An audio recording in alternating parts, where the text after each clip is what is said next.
Tuh. Nih. Nih. Tuh. Pi à. Cái chỗ pi. Lệch thấy. Trời. Để tranh là một bố hả? Quay cái này. Ô mà đấy hố. Nó là hút cái thay hút anh này. Ô trông hại nha mọi ơi. Cay thế này bữa. Trời là một chi rồi à. Mình lúc trâu nữa. Lúc trâu tranh cho khẩu rồi. Tranh như thế nào với thế nào? Mà nó chính cái này bữa là một pro. Ồ, thế nào với mình luôn nè. Nè anh vừa em tiêu mình. Dạ. Đó một lết chưa? Nè để trông trước anh này. Nè anh vừa. Ồ, nó không hay nữa là một chi rồi à. Đồ thế nào với tranh trâu cao vậy nhỉ? À, Đó đã stôi này. vừa thấy chán Lên bại. chưa?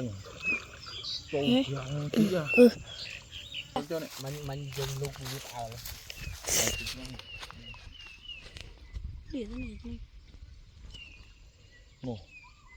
Mà nó đứng trắng ở đây ơi. Chạy đây. Nhiên, mình cho nó. Này đi ngọt con này. Trời, xoan với nó pin chôm. Lư đâu này. Đâu thấy Lư ngó.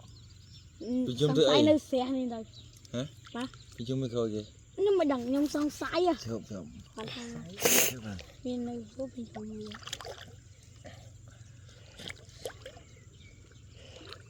Nhớ tiếng mưa ban man. Buồn. Nhà tên là buồn. Man. Rất buồn này.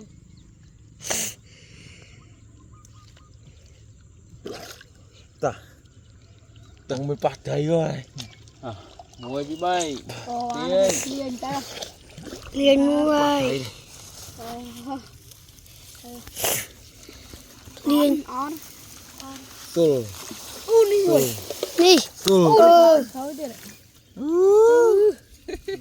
Pi à. Cái chỗ pi. Lệch thấy. Trời. Để tranh là một bố hả? Pi nó quay à.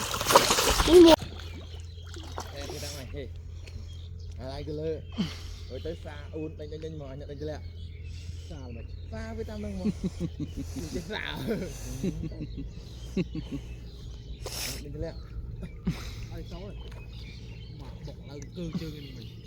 Tiên đi lang chén phật bên rồi. Tiên cho con. Tiên là phật tiên dung mà. Tiên chân rằng đấy. Chắc mình hai một còng. Hả? Chắc mình hai một còng. Đừng nào, tiếp luôn, tiếp xa đấy đâu. Đấy kì, anh con anh không để anh chơi đi anh ơi. Nên rằng nó hơi dọc. Tập tiếp. Tiếp Đây tiếp thôi. Quỳnh lê như này ơi. đấy. Cầm mồm. Tiếp thôi. Bình lên ơi. Mình thấy khó hoang. Nè, thấy cái mồm bọc đá hiệu. Phía vào cái mồm. Ôi, nhớ con chơi này. Chơi cầm ô. Chơi. Bom chơi. Ai phải đang ô tô cao lên là miền sạp thành. Bom chơi. Ôn tên đã thông mó ra. Cá đây, không. Không ăn thấy đi.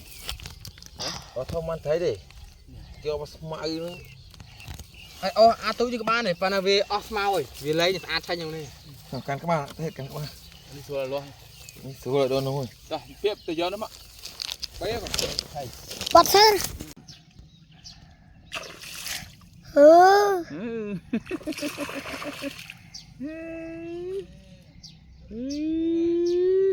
Học chương dung đi. Ông cao lớn mình học tập học. Ông dưới ở bên lạc đòn đàn tận nào. Gái ta khơi lắm à.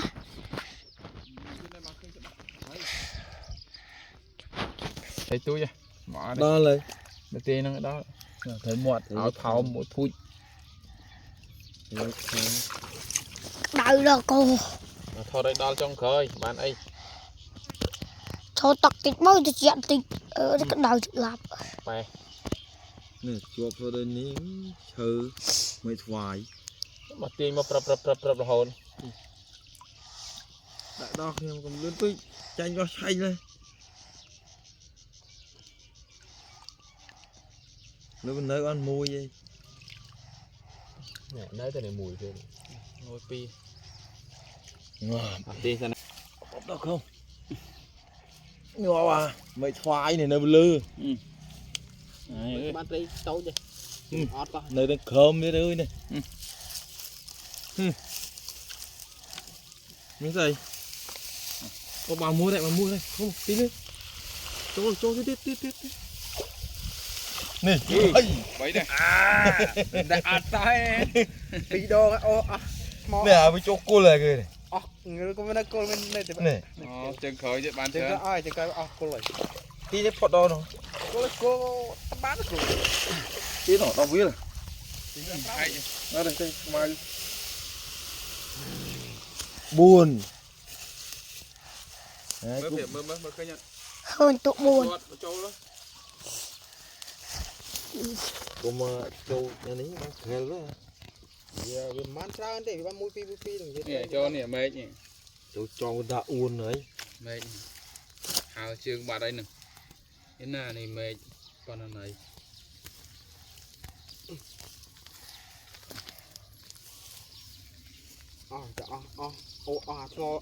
cô luôn tới chọp à bà bán